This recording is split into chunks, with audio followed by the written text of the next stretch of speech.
Hey, it's Jay and I'm here today with an original book tag. Now this is my first original book tag, and so please go easy on me. It took me a couple weeks to think of a good title because I was originally going to call it the Milestones book tag, the Life Cycle book tag, whatever, but when I searched for them on YouTube I found that names had already been, those names had already been claimed for original book tags, and so I'm just calling it the Life Events book tag. I have 12 questions with 12 significant life events. I know that some of you might not experience these certain events, or you haven't experienced it yet, or you have experienced all of them, but the questions are still the same. So my first question is Newborn, a book that was recently released that you want to read or you've already read, and that for me is Social Intercourse.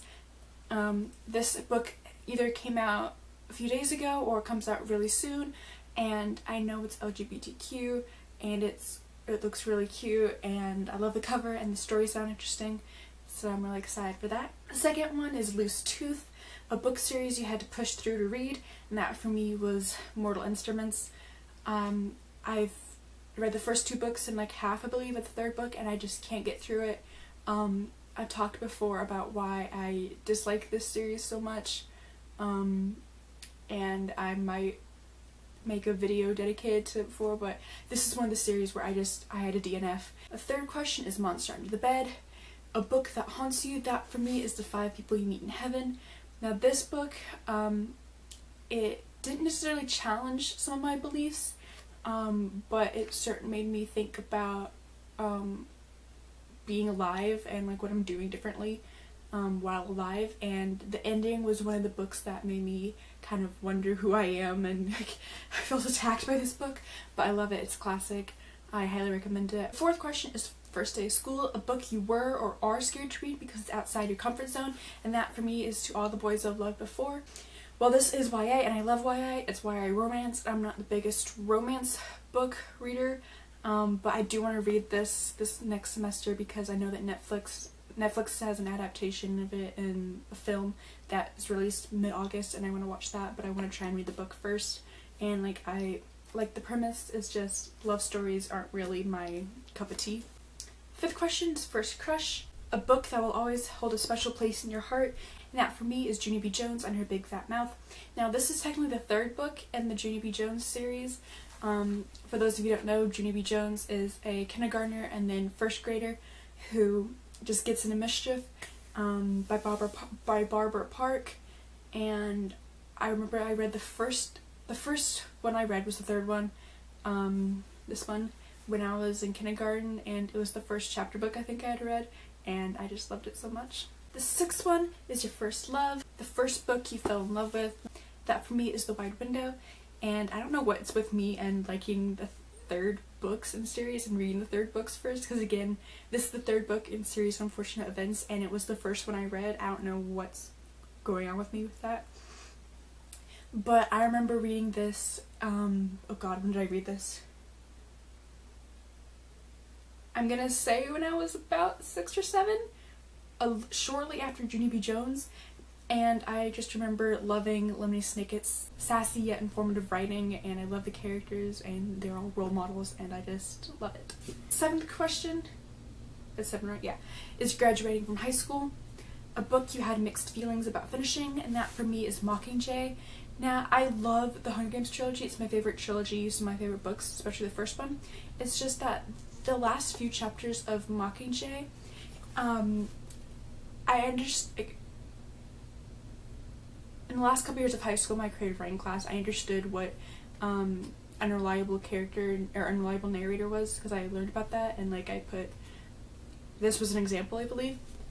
But when I read this in the 7th grade, I didn't understand that Katniss toward the end was being an unreliable narrator because she was suffering from PTSD and she wasn't totally in her right mind.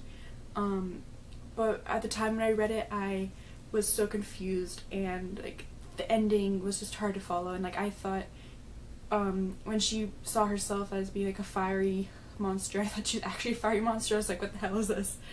But I since have understood it. 8th question is moving out. A book you're both excited and scared to read. That for me is Six of Crows. I read this a couple months ago, and I have several friends who love it and they really hyped it up for me, and I was really excited because it's fantasy, and again I was expecting great things, but it was just so big and it was high fantasy where I was just kind of scared because I was like, oh my god, this is a lot to digest and I'm trying to do this with one of my books, I'm going to go crazy. But I ended up really enjoying it. The 9th question is marriage. A book you will love forever and ever. And that for me is Percy Jackson Olympians, The Lightning Thief. I read this in 9th grade, or summer before 9th grade, and I remember just immediately falling in love with it because of the how Percy narrates, and I was just hysterical. And this is one of my favorite series. It was my favorite series as a teenager, and I'm always going to love the characters and love the storyline. Number 10 is retirement. A book that made you feel fulfilled. For me is Fablehaven: Keys to the Demon Prison. This is the 5th and final book in the Fablehaven series by Brendan Mull. This series is middle grade fantasy and I love it. I got recommended to read it when I was in 5th grade by my reading and writing teacher, and I read the last book when I was in middle school or 8th grade sometime, and this was one of the first books or finales to the series that I remember reading where the ending was just tied up in a nice little bow and it was perfect. There was no better way that it could have ended. Number 11 is Old Age. A book you will be rereading or that you will own for the rest of your life. That for me is Skullduggery Pleasant by Derek Landy. Now I do have this book, but it has a cover that I hate, and so I'm going to put up the cover that I first discovered here. I listen to this book on audiobook all the time, not only because is it one of the best audiobook narrations that I've ever listened to, but because I love the stories and I love the characters. It's about this skeleton detective and this girl who solve crime and protect the earth. It's magical, it has mystery, it's part in the human world and part in magical world, and it's amazing. Number 12 is Next Generation. A book you will pass on to your kids or grandkids one day. That for me is The Little House. I have a copy somewhere, but it's packed. I don't know where. But I remember reading this a few times when I was a young kid, and it's about this house that was like living in the country, and eventually the area around it was made into a city, and as like the decades went by, and it stayed this little house that wasn't renovated at all, and then it's eventually moved. And I don't know why I related with The Little House so much, but I really love it, and I'm definitely gonna pass on to my kids or grandkids one day if I have any. And the 13th and last question is to tag people. So I have about 9 or so people I'm gonna tag. I'm gonna tag Avery at Avery Loves Books, Ben at Ben Sanders, Rocky at Blonde with a Book, Dylan at Books with Dylan, Chloe at Brunette Bibliophile, Emily at M Likes Books, Katie at Kit Kats Can Read, Samantha at Samantha Reading, and Taddy at Taddy the Tiny Booktube. I'll put all the links to their channels down below, and if you see this video and you're interested in it but you weren't tagged, please go ahead and do it, because again, the more booktubers we have doing tags, the more connected we all become. So if you like this video, give it a thumbs up. Don't forget to subscribe for more bookish, authorly songs, activism, random stuff I sometimes upload. And don't forget to click the little bell to get notifications for when I upload. I upload every Saturday and sometimes during the week randomly for extra little things, usually during the summer though. Down below are the links to all my social medias, including my website, Twitter, Tumblr, and more. So please connect with me. I love interacting with y'all.